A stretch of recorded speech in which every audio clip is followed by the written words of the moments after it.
What is up, YouTube? Today I'm going to take you through my leg workout. I'm going to talk about how to develop quads, hamstrings, take you through some tips of how to get it done. So let's get after it. Maximizing knee flexion. So we're going to start with a Smith machine squat. I would suggest this or a hack squat if you have one. Biggest thing I want to focus on is keeping my knees over my toes. So I'm gonna go under the bar, toes forward, maybe slight tilt, chest proud, keep those knees forward, deep as you can, feel that stretch in your quads, and push. Knees forward, and push.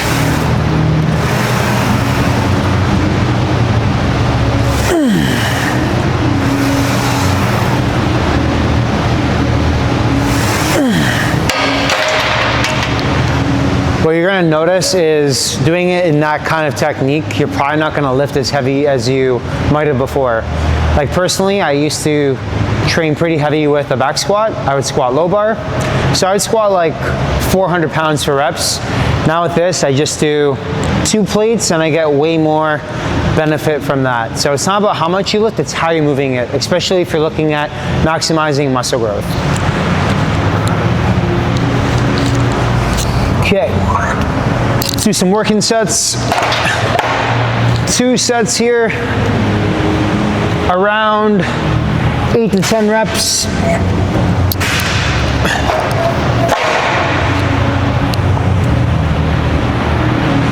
Gonna just take my time at the bottom, connect on those quads.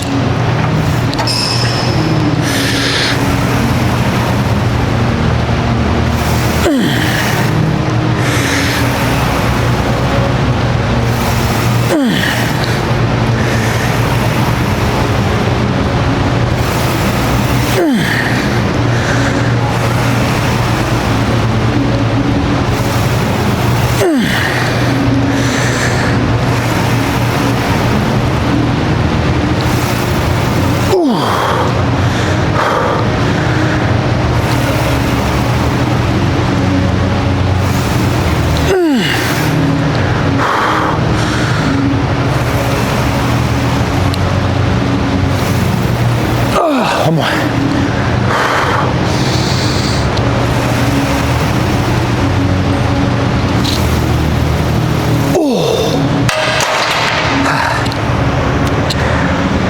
Big thing I'm focusing on is keeping my knees over my toes, getting nice and deep. You'll see a lot of people, any kind of squat pattern, leg press, they'll chins to death because it's uncomfortable.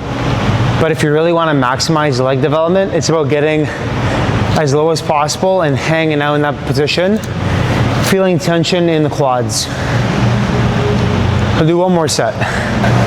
All right, let's do it again. Big thing too is when you set up under a bar is like almost pull your body into it. So I yank my body into this bar with my traps.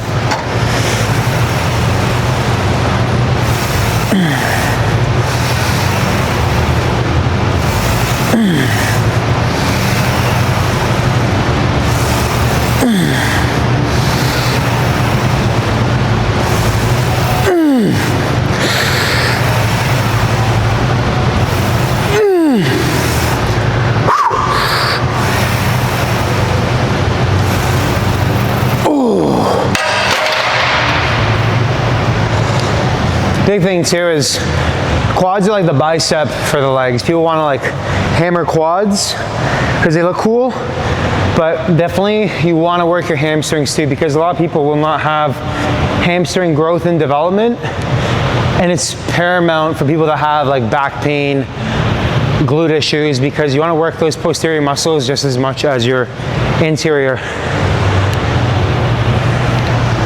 All right, let's go leg press.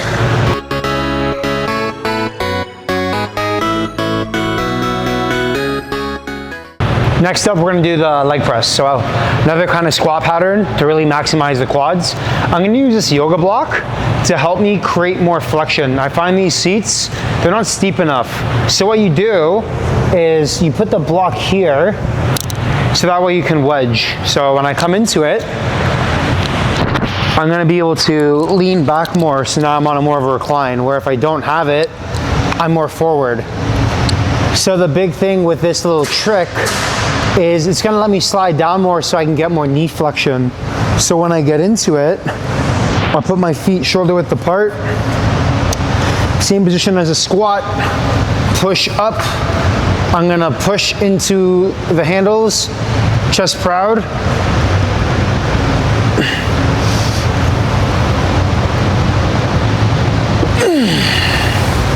Focusing again on as low as you can.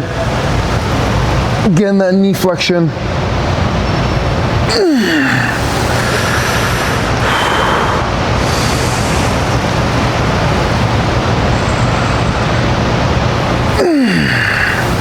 Take your time at that bottom, feel that deep stretch in your quads.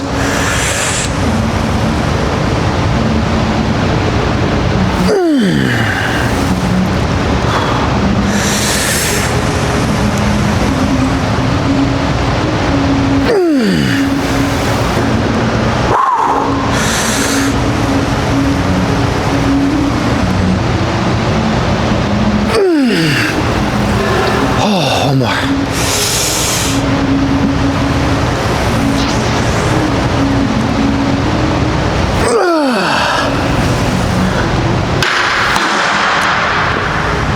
Big thing is, you'll see someone like me, I have very developed legs.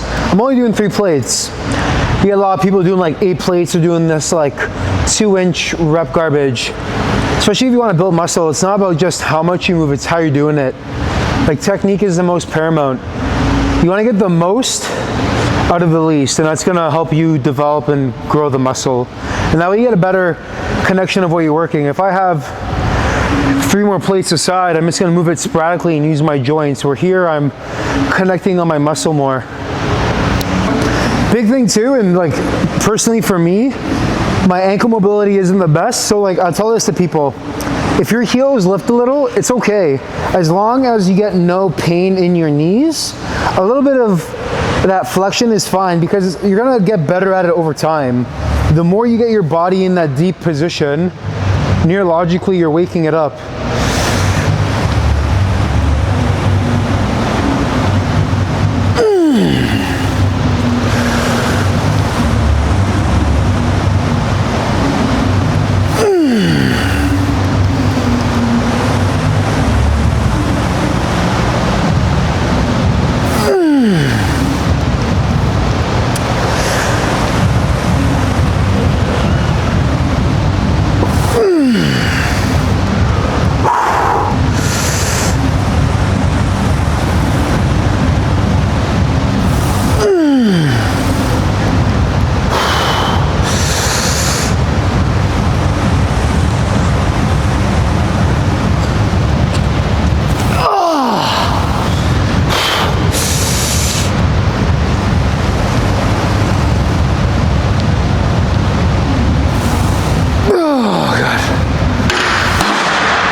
If your legs aren't like that after a set, you're not doing it right. Oh crap. All right, time for some leg extensions to finish off the front.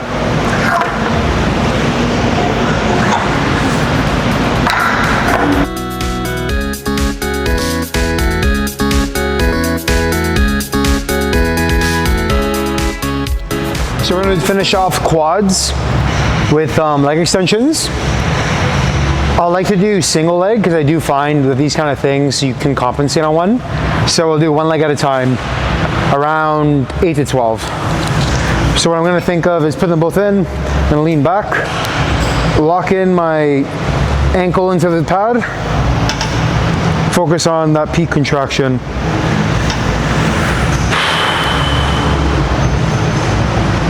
When you do single leg, you can really isolate each side. and not let it compensate.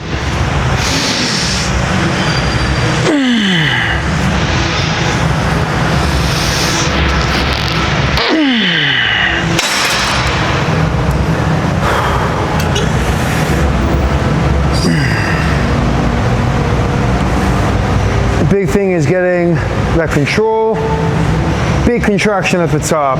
It's not just flinging it there, it's flexing that muscle.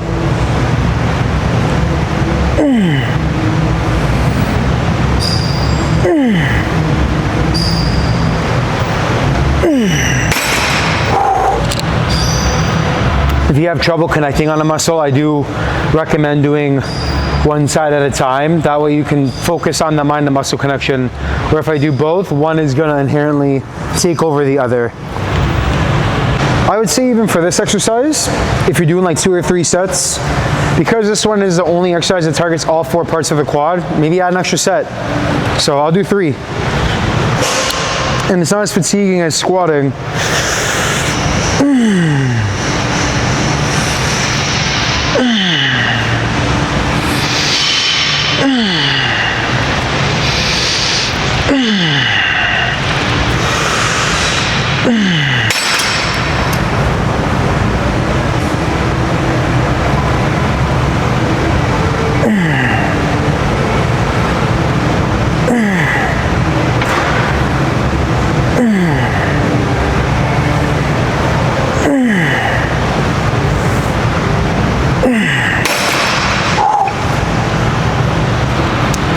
Move on.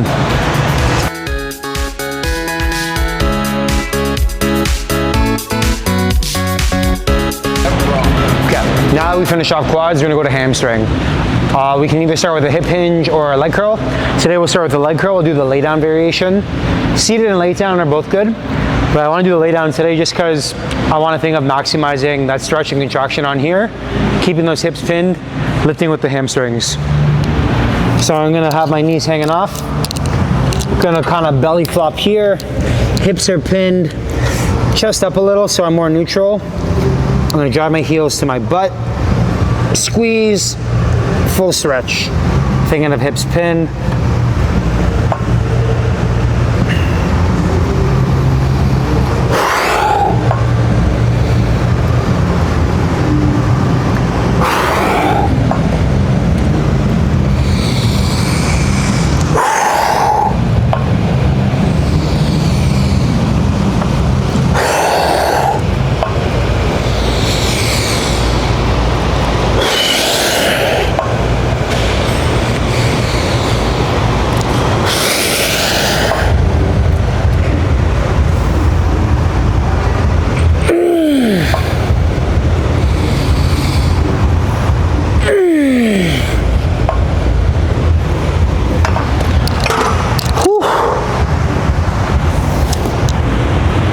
Big thing I want to think of is just controlling that end position. You'll see people kind of flopping back and forth.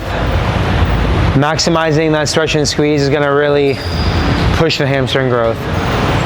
Oh, head rush.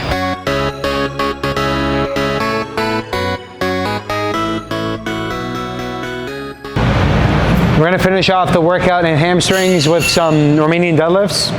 Hamstrings I find a little bit more redundant and boring than quads. You really only can hip hinge or bend the knee and leg curl. So you can either start with the hinge or the curl. Sometimes I'll do the leg curl first and I do the hip hinge first just for variation. We'll do the hinge today second, just so that way I don't have to go as heavy and I can focus on the hamstring and glutes versus loading up my spine, my axial loading. Big thing I want to think about when I do it is keeping my chest proud and pushing my hips back. It's not about just going as low as you can, it's about pushing your hips as far back as you can.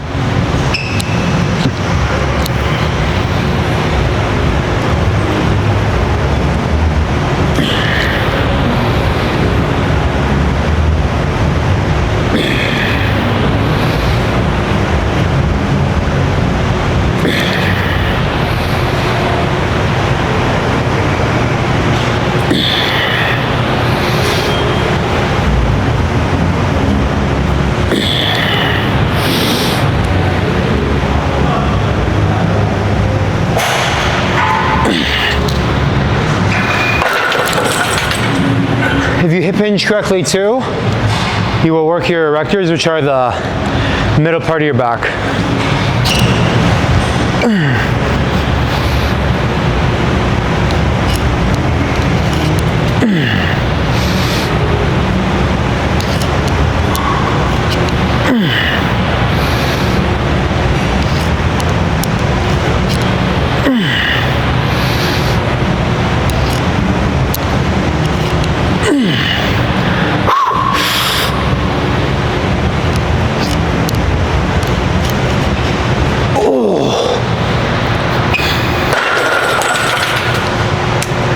All right, guys, that's basically like a leg session. Pretty simple. It's not about how much you do, it's what you do.